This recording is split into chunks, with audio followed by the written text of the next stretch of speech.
एक महाभारत का युद्ध हुआ इस देश में। एक बात याद रखना, ये महाभारत द्रौपदी के चीरहरण से नहीं हुआ है। ये महाभारत जुए में हार जाने से भी नहीं हुआ है, ध्यान रखिए। ये महाभारत शकुनी के पासे बदलने से भी नहीं हुआ है। ये महाभारत इस देश में यदि हुआ है तो ध्यान रखना दुर्योधन के कारण भी नहीं हुआ है। ये महाभारत इस देश में यदि हुआ है तो द्रौपदी के कारण इस देश में महाभारत की रचना हुआ करती है। मान्यवर, आप विचार करिए, जब पांडवों को खंडप्रस्थ दिया गया कि जाओ पांडुपुत्र, धृतराष्ट्र ने कहा खंडप्रस्थ तुम्हें दिया जाता है, पूरा हस्तिनापुर दुर्योधन को दिया जाता है। ध्यान रखना, प्रस्ताव रखा, सुलह की बात हुई, दुर्योधन ने खंडप्रस्थ दे दिया। जहां ना पानी बरसता था, ना जहां फसल होती थी, बंजर भूमि, जाओ वहां रहो। युधिष्ठिर ने कहा, अर्जुन ने कहा, कोई बात नहीं, यदि हम में ताकत होगी तो खंडप्रस्थ को इंद्रप्रस्थ बना करके रख दिया जाएगा। ध्यान रखें, हौसले बुलंद होना चाहिए। खंडप्रस्थ दे दिया, जहां पर खंडरी खंडर है, बंजर भूमि है। पांचों पांडवों ने पुरुषार्थ किया, मेहनत की, खंडप्रस्थ को इंद्रप्रस्थ में तब्दील कर दिया और इतना सुंदर बनाया। आज कितने भी बड़े आर्किटेक्ट हों, वो व्यवस्था नहीं ला सकते हैं। कैसे लोग थे, कैसी बुद्धि थी उनकी, बिना पढ़े लिखे भी इतना सब कुछ कर लिया करते थे। इतना सुंदर महल बनाया, पूरी दुनिया में चर्चा हुई कि युधिष्ठिर अर्जुन ने इतना सुंदर इंद्रप्रस्थ बनाया है, हजारों लोग देखने जा रहे हैं, बहुत खूबसूरत। दुर्योधन ने कहा कि मैं भी तो चल के देखूं। गया इंद्रप्रस्थ में, और जैसे ही इंद्रप्रस्थ पहुंचा दुर्योधन, इतना अद्भुत महल था, जो दिखता था वो होता नहीं था, और जो होता था वो दिखता। दुर्योधन ने अपनी धोती संभाली, उसे लगा कि यार यहाँ तो पानी पानी दिखाई दे रहा है। धोती संभाल करके चल रहा है, वहां तो पानी था ही नहीं, केवल दिखाई देता था। आगे देखा दुर्योधन ने, रंगोली बनी हुई है, चौक पूरे हुए, बहुत सुंदर है। अरे बोले, यहाँ से तो आ गया, अब क्या धोती पकड़ना, अब क्या अपने को संभालना। इतना सुंदर, आंखें फटी की फटी रह गई दुर्योधन की। आगे बढ़ा, पानी था, गिरा छपाक से पानी में, पूरे कपड़े गीले हो गए। जोरदार अट्ठास हुआ झरोके से, बड़ी जोर से व्यंग की हंसी आई। उसने कहा, देवर जी ये क्या हो गया।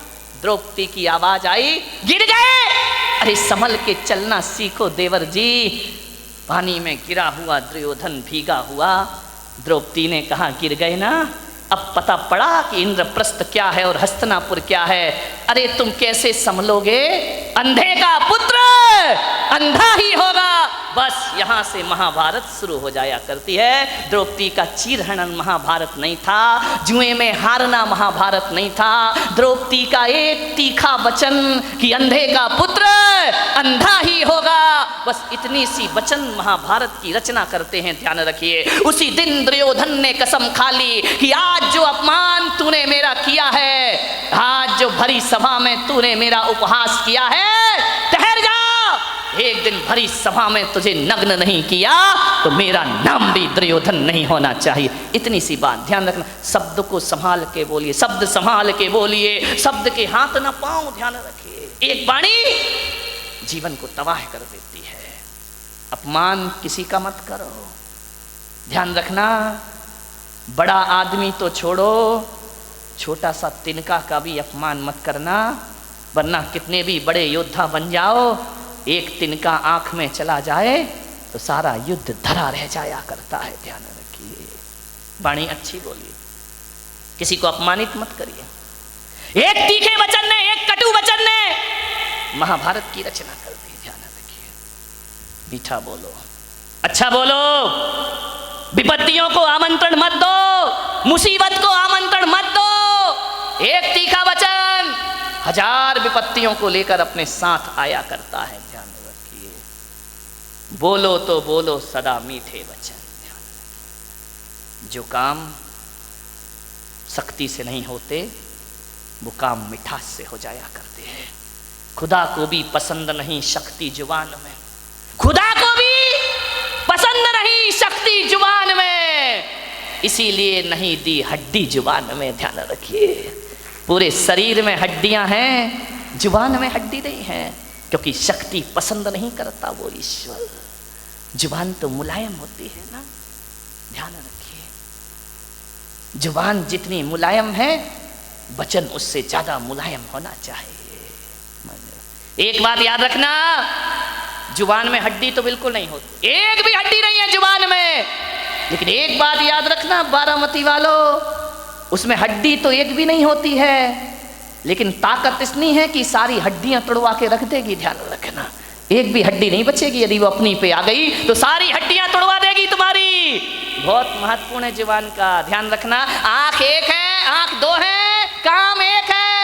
ये आंख भी देखती है, ये आंख भी देखती है। कान दो हैं, दायां कान भी सुनता है, बायां कान भी सुनता है। नासा द्वार दो हैं, दाई नासिका, रामदेव बाबा अनुलोम विलोम दो होती है। ध्यान रखिए, विचार कर। बड़ी दिक्कत हो गई इस देश में। किस्मत है मेरी कि इतनी महिलाएं और इतने पुरुष मेरे प्रवचन में आ रहे हैं, वरना टाइम किसके पास है? महिलाओं के पास तो और भी नहीं है। एक महिला से मैंने पूछा प्रवचन में नहीं आती, बोले नहीं आती महाराज। मैंने कहा क्यों नहीं आती है? बोले करूं क्या महाराज, रात को 12 बजे तक तो एकता कपूर जगाती है। रात को 12 बजे तक तो एकता कपूर नहीं सोने देती है, और सवेरे 4 बजे रामदेव बाबा जगा देते हैं। हम करें, कहां से आए तुम्हारे प्रवचन में? इतने बिजी हैं हम लोग। ध्यान रखिए, समझ मान्यवर। दो नासा द्वार है, काम एक ही है। दो हाथ है, काम एक ही है। दो पैर हैं, काम एक ही है, दोनों पैर चला करते हैं। लेकिन जुबान अकेली है, इकलौती है, इकलौती औलाद है अपनी लीलावती।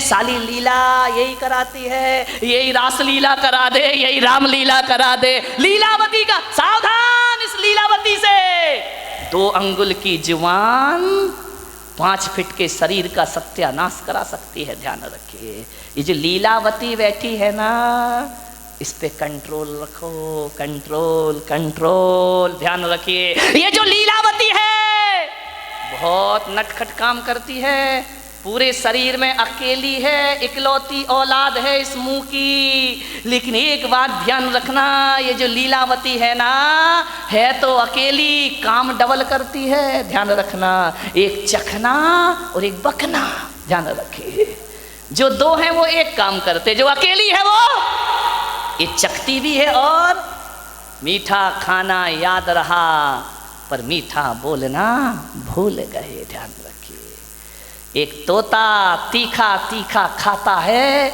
मिर्च खाता है तोता, मीठा मीठा बोलता है। और हम मीठा मीठा खाते हैं, बोल दो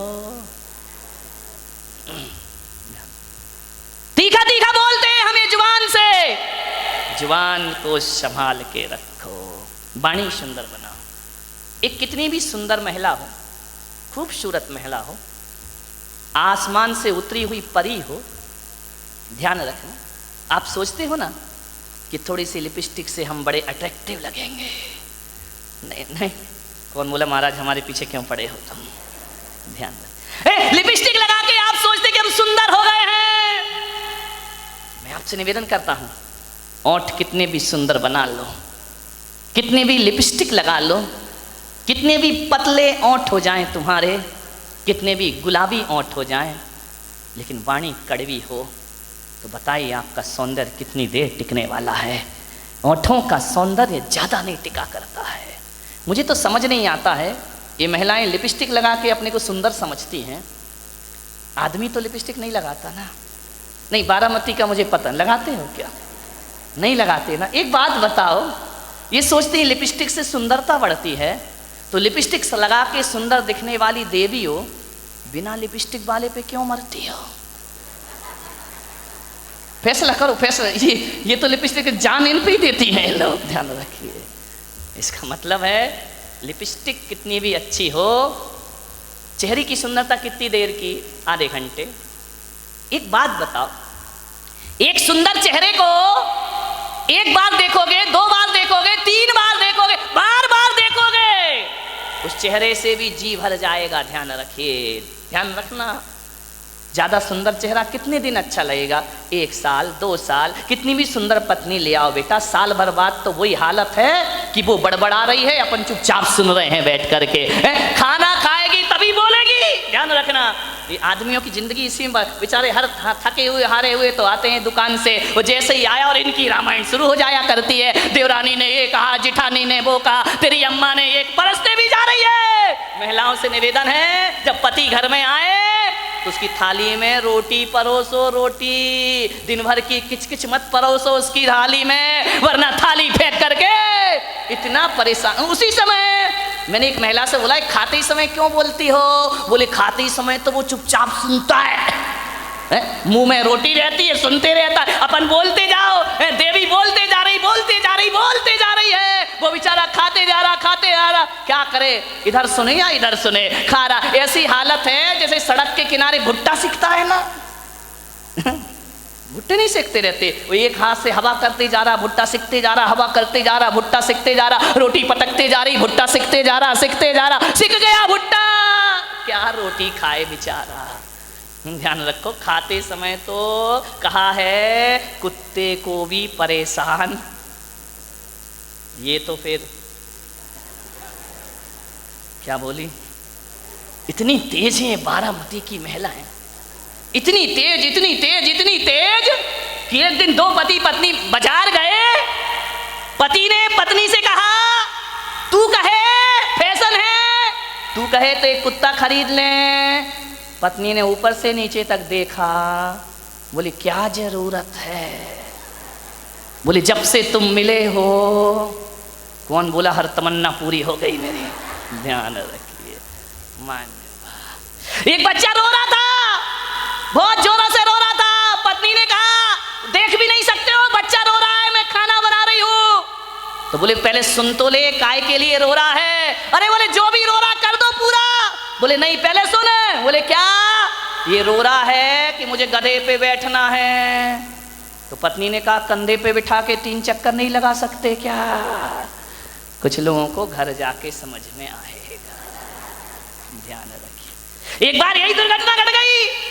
एक बच्चे ने पूछा अपनी मम्मी से कि मम्मी, एल्बम देख रहा था शादी का। बोले पापा घोड़े पे बैठ के आ रहे हैं। बोले हाँ। बोले मम्मी एक बात बताओ, ये शादी में दूल्हा घोड़ी पर बैठ कर ही क्यों आता है, गधे पे बैठ के क्यों नहीं आता है? बोले बेटा, एक गधा दूसरे गधे पे नहीं बैठ सकता है। ध्यान रखिए, मान मीठा बहुत मीठा बोलिए जिंदगी में, मीठी बाणी बोलिए। विचार करना है आपको, वाणी में मिठास भरो। लिपस्टिक से जीवन सुंदर नहीं होता है। लिपस्टिक की सुंदरता 1 दिन 2 दिन 3 दिन, साल भर बाद वो चेहरा बेकार लगने लगता है। ध्यान रखना। लेकिन यदि वाणी मीठी हुई ना तो मिलते समय भी अच्छा लगता है, और बिछुड़ जाओ तो मीठी वाणी की याद जब जब आती है तब तक सुख की अनुभूतियां प्रारंभ हो जाया करती हैं। मीठी वाणी तो वो होती है बिछड़ने के बाद भी आदमी को याद रहा करती है। ध्यान रखिए। मैंने बारामती में अभी ज़्यादा घूमा नहीं हूँ, उधर गया था पीछे। एक दिन इतने सुंदर मकान, मैंने कहा क्या गजब कर दिया भाई। मैं तो आया था गांव समझ के, लेकिन ये तो शहरों को भी पीछे कर रहा है। ध्यान रखिए। डाउट है तो ताली मत बजाओ, है ना। इतने सुंदर मकान, इतने सुंदर मकान,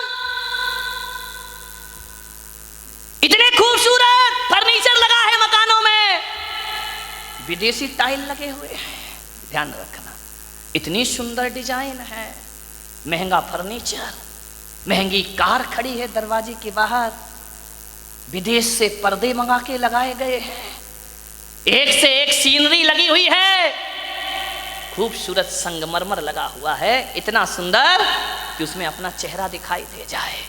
एक बात बताओ मेरे भाई, जिसका बहुत महंगा मकान हो, बहुत सुंदर फर्नीचर लगा हो, बहुत अच्छा सोफा सेट हो, डाइनिंग सेट बहुत सुंदर हो, ड्रेसिंग टेबल बहुत सुंदर हो, अलमारियां बहुत सुंदर हो। एक बात बताना, और कोई उस घर में जाए, बस सब कुछ सुंदर हो, आपकी देखकर आंखें फटी की फटी रह जाएं, कितना सुंदर मकान है, लेकिन एक बात बताइए, सब कुछ सुंदर हो लेकिन उसमें रहने वाले को बोलने का तमीज ना हो, वो बदतमीजी से बात करता हो, एक गिलास पानी भी ना पिलाता हो, और तुम गए और उसने इतना भी नहीं कहा कि भाई साहब आइए बैठिए, तो बताइए उस मकान की सुंदरता याद रहेगी आपको जाने के बाद, या उस आदमी का व्यवहार याद रहेगा आपको जाने के बाद? ध्यान रखिए, आप उस घर से निकल के जाएंगे, जिस मकान को बहुत सुंदर कह रहे थे वो मकान डिलीट हो जाएगा, और आदमी की बोली और व्यवहार जिंदगी भर याद रहेगा। और एक बात मैं आपसे कहता हूं, एक का मकान तो बहुत सुंदर नहीं है, बहुत कीमती मकान नहीं है, साधारण से फ्लैट में रहता है, लेकिन जैसे ही तुम जाते हो बड़े आदर से बोलता है, बड़े अदब से बात करता है। आइए भाई साहब बैठिए, ठंडा लेंगे या गरम लेंगे, आप क्या लेना चाहते, मीठा लेंगे नमकीन? अरे नहीं नहीं कुछ, अरे भाई साहब आए हो कुछ तो लेकर जाना पड़ेगा, ऐसा नहीं हो सकता, हमारे यहाँ कब कब पधारते हो, आपको जरूर कुछ लेना होगा, आपको भूख भी नहीं है तो भी उसके व्यवहार और मिठास के कारण आपको खाना पड़ेगा। आप एक बात बताइए मेरे भाई, जब आप घर चले जाओगे वो सुंदर मकान याद करोगे या उसका दुर्व्यवहार याद करोगे? और घर जाओगे ये घटिया मकान याद करोगे या आदमी का व्यवहार याद करोगे? ध्यान रखिए, सुंदर मकानों को याद नहीं किया जाता है, सुंदर वाणी और व्यवहार को